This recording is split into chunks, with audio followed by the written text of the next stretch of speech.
Good damn afternoon, Americans. Jericho Green here with you once again. Make sure you check out mygreengear.com. You can find cool shit just like this and this. 15% off all green gear through Black Friday. Are you allowed to say Black Friday anymore? How about Friday of Color? Through Friday of Color, 15% off the entire mygreengear.com store. Also, jerichogreen.net. Catch me on all kinds of platforms. Locals.com, Truth Social, Rumble. I'm so fucking mad at Instagram. I kept trying to go live. Originally, I was going to go live at 1 o'clock. It wouldn't let me go live. Then I rescheduled it. It said it had to be an hour after, so I scheduled it for 2:10. And then I tried to go on there again, and it wouldn't let me. So here's what happened. All you people who are more tech savvy than me, let me know what I need to do. So I went on there. You go to live. It says start. I hit start. It says checking connection. And then it says you are now live for a split second. Then the screen goes away, and I'm left with this. A still pic of my face staring at the camera. Then nothing. I don't know why it won't let me go live. It says you are now live for half a second, and then it goes away. I don't know what the fuck. Very upset, but I got some shit to talk about it, so I'm going to do that. And I got some audio to play. I'm so sorry, but it's from Bidenus Pervertus, our grandpa-in-chief, Mr. Hey, this isn't the mall. And if you guys have been wondering where I've been, I'm on a forced 7-day all-expense-paid vacation from YouTube. I did a video maybe a couple weeks ago. It was called Put 'em Up, Put 'em Up. And they said it was misinformation. They took it down. I don't remember what the fuck I said. It was one of my live streams, so it was like an hour and a half. I don't even know what I said. They didn't even tell me the sentence that I said or the line that I used or whatever. They just said that's what it is. So, shout out to Modern Renaissance Man on Instagram. He gave me some tips on how to get in touch with them and plead my case. But fuck them. I don't even know what I said. Like, did somebody actually sit down and listen to the hour and 30-minute plus live stream? Or do they just listen to a certain amount of it and it happened to be in there? I don't even know. Fuck them. So, that's the deal. But what I did want to talk about is the same thing everybody's talking about. What the fuck happened at the Pelosi residence, the home of the vodka vixen, Pop-Off Pelosi? Now, no matter what happened for sure, because all the facts aren't out, but we do know this. We do know that at least 2 times when Nancy Pelosi went out of town, some weird shit happened with her husband. Or some bad shit, I should say. He had his DUI, where somebody else was in the vehicle, but that person just magically disappeared. They aren't on any reports or any paperwork. He ran into an illegal. And they did eventually release the body cam footage. But he had his DUI, and now she's out of town. She's in D.C. Their home is in Pacific Heights in San Francisco. And I was just in San Francisco this weekend. What a horrible mistake that was. But their home is in a very nice, exclusive neighborhood in California called Pacific Heights.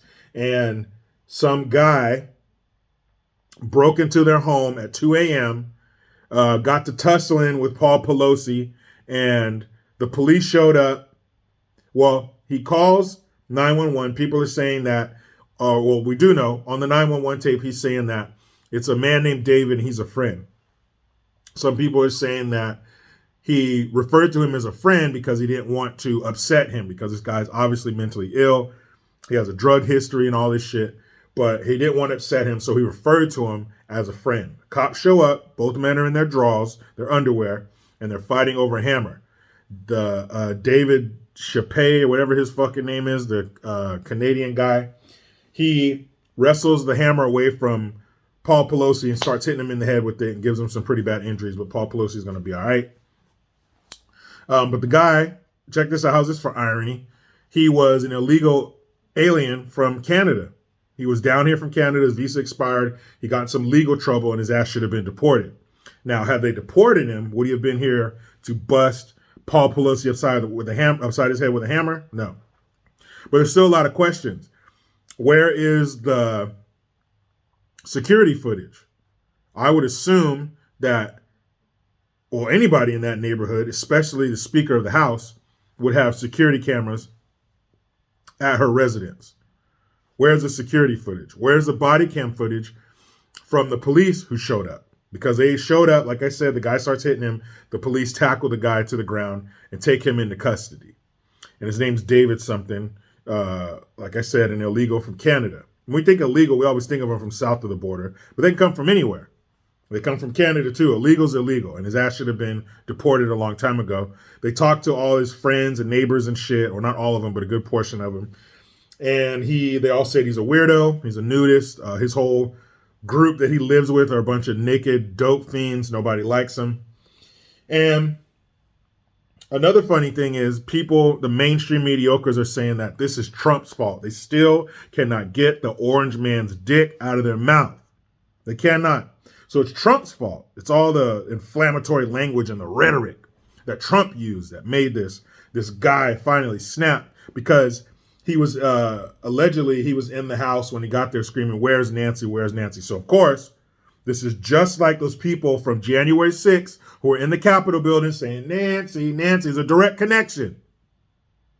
January 6th. How can we come here, January 6th? How can we pull January 6th over here and tie it into this? Because now, from now on, if you're around a politician and you say the name Nancy, you must be directly connected to January 6th. So it's because of Trump's rhetoric that this man, this language from Trump activated the psychosis in this man's mind. I must take out Nancy with a hammer. So he went to Nancy Pelosi's house and did his thing under the orders of Trump.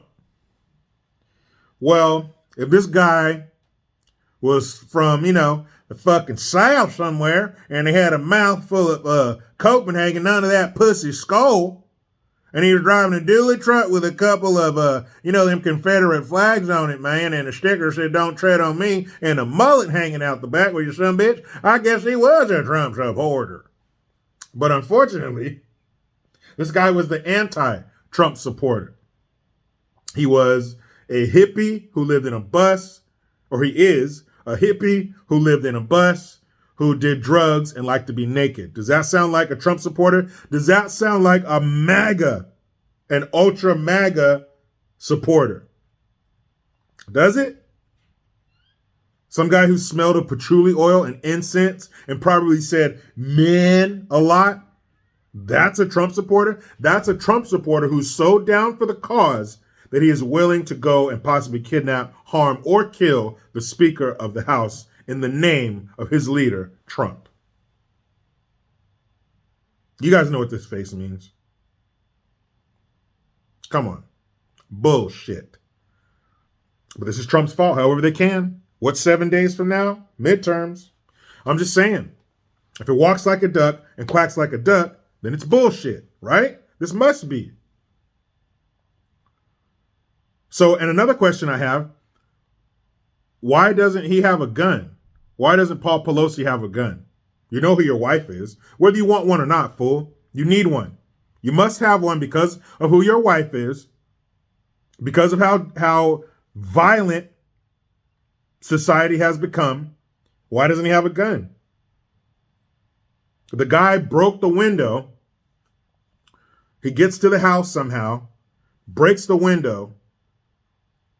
I assume that woke Paul Pelosi up, and he went downstairs to investigate. Whether he brought a hammer with him or the guy had the hammer already, maybe that's what he used to break the window.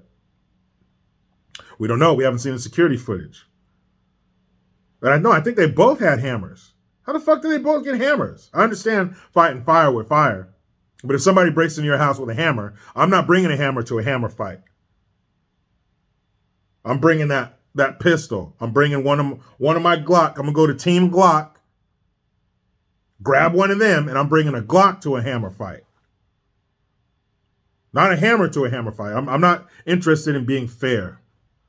I'm not interested in a gentleman's duel in my underwear at 2:30 in the morning, sir. I'm not here for that. You break into my house with anything. You could have nothing in your hands. Your hands could be empty. You smash a window, come into my house at 2:30 in the morning, we're going to have a problem. I'm going to bring what I got. You bring what you got. Let's see who gets out of this thing alive. But they were wrestling with a hammer. I just don't get it. That doesn't make sense to me. Fellas, you tell me. Ladies, you ladies with the firearm, fellas with the firearm, you're in bed, 2:30 in the morning. You hear the crashing sound of breaking glass downstairs. What do you grab? Is this a scary movie? Do you just go out in the hallway and say, hello? Or you're like one of those punk-ass dudes in a romantic comedy. He grabs a lamp or something, grabs a hockey stick, grabs a wiffle bat, something stupid. Like a romantic comedy in 2004 with Ben Stiller or Gerard Butler. That's what you're going to grab? Hell no. I'm going to grab the baddest thing I got, and I'm going to go investigate. Especially if your family's home. In this case, she wasn't. But either way, broken window, 2:30 in the morning. I'm not going downstairs empty-handed. I'm not going to grab a hammer. That's for damn sure. And it is weird that he was saying on the phone that this guy is a friend. How did he get away from him? How did he get away from him to get the phone? Was he in another room? Was it like one of those, hello, he's in the house? Was he in the closet? Scared? What the fuck happened? It'd be nice to have that security footage. Was the man in there before and he got kicked out? Was there something going on? He was asked to leave. He didn't like it. He broke back in. I don't know. Broke back in.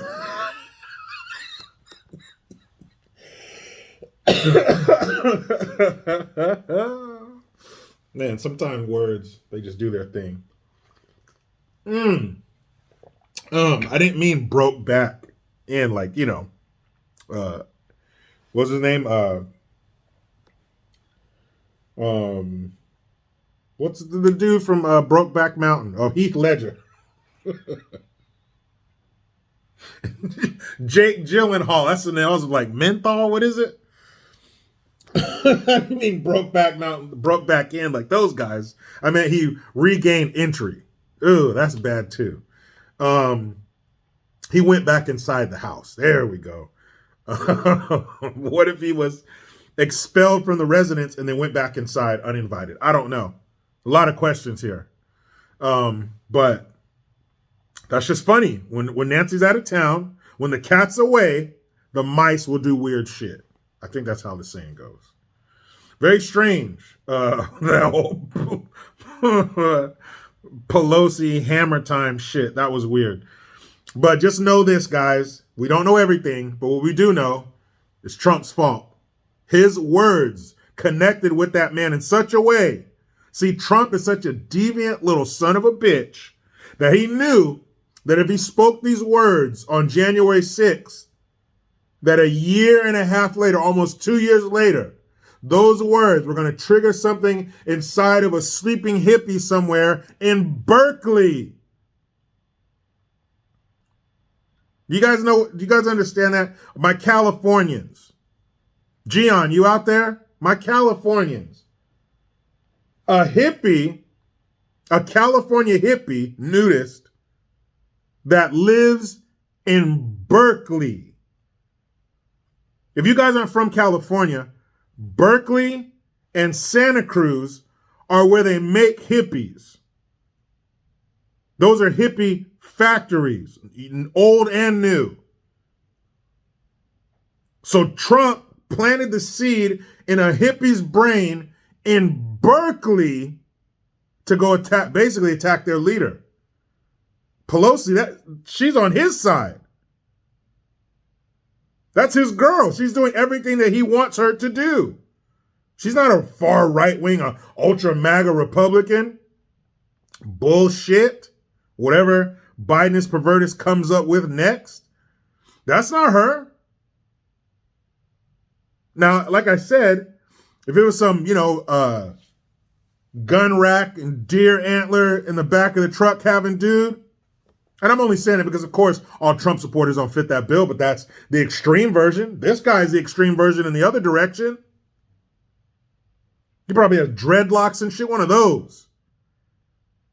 But Trump, he's so good. He's such a good 4D chess player that he put that shit into motion. And that wouldn't take place until almost 2 years after he leaves the White House. Boy, I tell you, man, that Trump is something else. I thought he was just a regular human, but apparently this dude has supernatural powers. Not only can he fuck with your mind, but he can fuck with your mind almost 2 years later. You don't even know. It's like when you get hypnotized. Every time someone snaps their fingers, you start barking like a dog. So Trump, he must have hypnotized this dude. Almost 2 years later, you're going to go off. He set the timer on that. Set timer a year in 3 quarters. It's going to go down. I can't wait to hear all the details. They will eventually release the footage, and I can't wait to see it. What if some weird shit's going on? What if they were bucking nakeds doing the nasty? I don't know. We'll see. And of course, nobody wants to see that happen to Paul Pelosi. You know what I mean? You love to see him and his wife get slapped with some jail time. You love to see them see her up for investigation. You love to see her like this in front of a judge. Yeah. But to wish violence upon them, no. That's crazy. They didn't deserve to have that happen to him, but we'll see what happens. We'll see what comes out. I do have a question. Something I noticed. I was watching football highlights. Go Niners. Fuck all the other teams. I don't want to hear shit from you. The Raiders, they're garbage. Cowboys, eat a dick. Who else? Oh, Seahawks, sea bitches. Fuck you guys. I hope the Seahawks, I hope they all get violent diarrhea at the same time and they have to forfeit a game. I can't fucking stand the Seahawks. Oh, Kansas City Chiefs, fuck you guys too. Fuck you with the same dick that I told the Cowboys to eat. I said, Cowboys, eat a dick. You take that same dick and go fuck yourselves, Kansas City Chiefs. Niners are the greatest team in the NFL. And if you don't agree, I don't care. I won't read your comments. But here's something I was wondering. Niner gang all day. Fuck you guys. Okay. Why did it say, I can't remember what game it was. I was too focused on the stupid shit that they wrote on the field. Why does it say, okay, let's go back a little bit more. Why does it still say, let's end racism? It takes all of us in the fucking end zone at the fucking football game. Why does it still say that? Why did it say that in the first place? Nobody watches their football game and say, man, I can't wait to see what social cues they're going to have written on the field. So that, in racism, it takes all of us. Shut the fuck up. And then on the side of the field, on the sidelines, this yesterday, there was a game and it said vote. Written in, painted in the grass. Vote.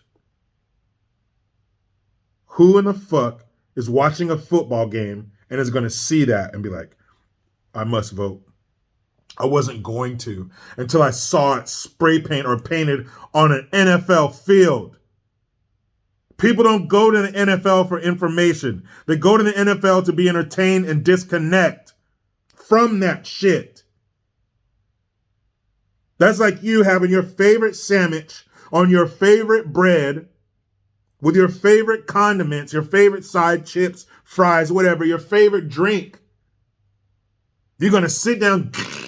You got your TV tray, drinks cold, beer, whatever, ice cold, bomb-ass sandwich, sides, your mouth is watering.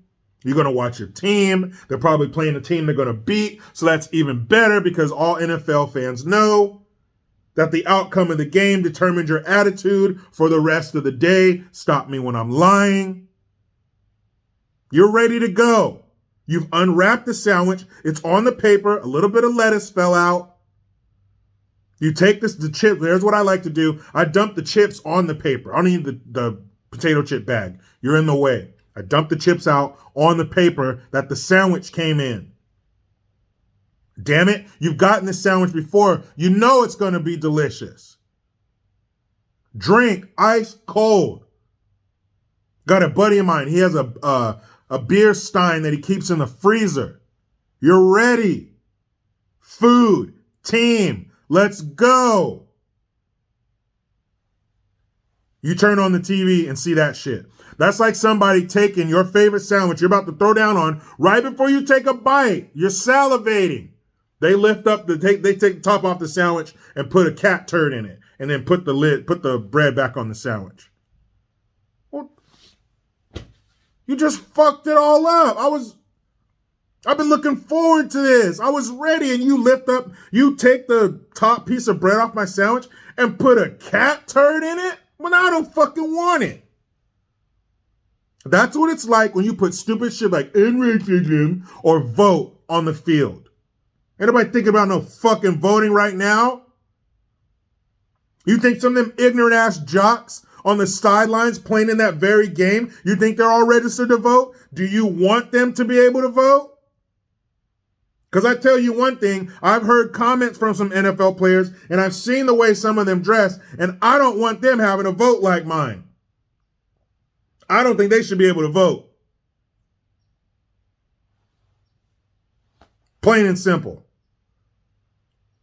But they put that shit on the side of the field. Vote. Oh, shit. Yeah, I was right. I'm going to vote. Thanks, NFL game.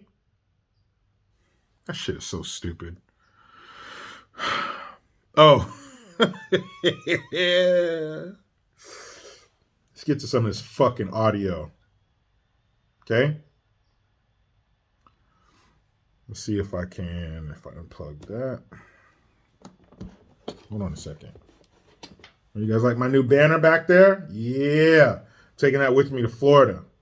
This Thursday, November 3rd, I'm going to be flying down to Fort Pierce, Florida, because I'm a keynote speaker at the annual muster at the National Navy SEAL Museum. Oh, yes. Your boy is shitting in tall cotton now. So I'll be taking that banner with me. I'll have a booth, have some merch and shit. You know, kissing babies, shaking hands, all that kind of thing after my speech. So, check this shit out. Poor Biden. Guys, can we just start off by saying that? So he's somewhere talking about something that I'm sure he stumbled through and barely made it. And he trailed off of words and cut words off halfway through and incoherent babble, gibberish, bullshit, nonsense. But he says, he's talking about inflation. The inflation problem is worldwide. Again, I don't give a shit what the rest of the world is dealing with because I don't live in the rest of the world. There's 196 countries. I only live in one of them. The other 195, good luck. But he's talking about inflation. It's worldwide. You should be lucky. You should be thankful it's as low as it is here. It's worse in other places. And he says it's because of the war in Iraq. Excuse me, the war in Ukraine. I'm thinking of Iraq because that's where my son Bo died. Uh-oh. Desperation. You smell that? Ladies, you know what desperation smells like? When you smell that on a man, that vagina goes dried up. You can smell desperation a mile away. That's what this shit is. So you know you're about to get your old wrinkly liver-spotted ass kicked in the midterms. I wish we had a midterm for presidents because your ass would be out of here. You know that's coming, so you start tugging at the heartstring. Bing, bing, bing, bing, bing, bing, bing, bing, bing. Those are heartstrings. He's tugging at him. My son Bo, please feel sorry for me. Give me a sympathy vote.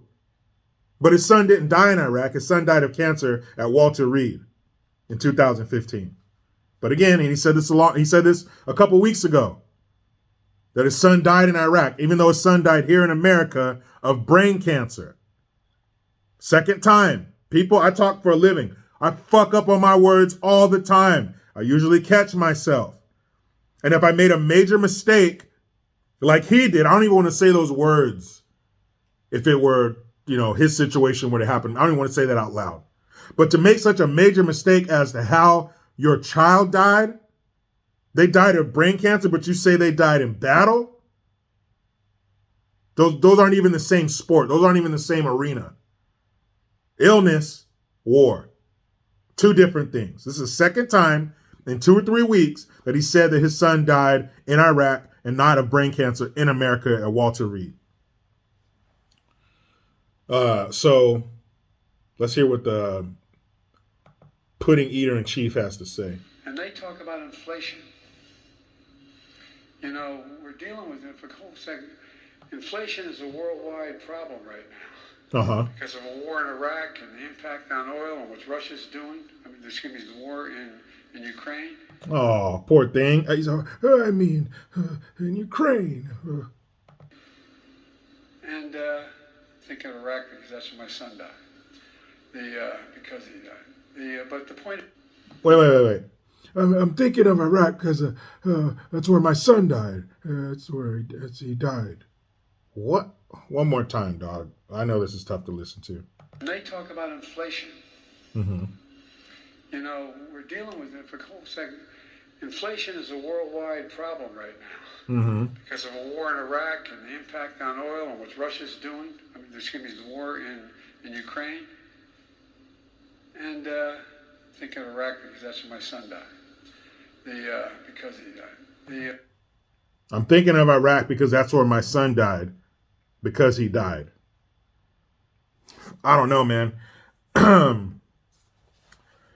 Fetterman, John Fetterman, I gave him the #1 spot for worst speaker in political history. I did, because if you saw his debate with Oz a few days ago, where he started off, his very first words were, hi, everybody, good night. And he had a stroke, and Biden had 3 aneurysms and an embolism. They don't say that a lot, but that man had 3 aneurysms and an embolism. And I gave Fetterman the title for worst speaker in political history, but Biden might have took that shit back right now. I'm thinking about Iraq because that's where my son died, because he died. This shit is sad. Did you guys see where Kamala thought he was going to fall off the stage? And she ran over there to save him and guided him back to stage. Then he jogs across the stage. What? You're going to show people, oh, look, I can still jog. I still got some giddy up. Like, that's going to change. That's going to erase all the shit we've heard you say and the things we've seen you do. Holy shit, people. I don't know.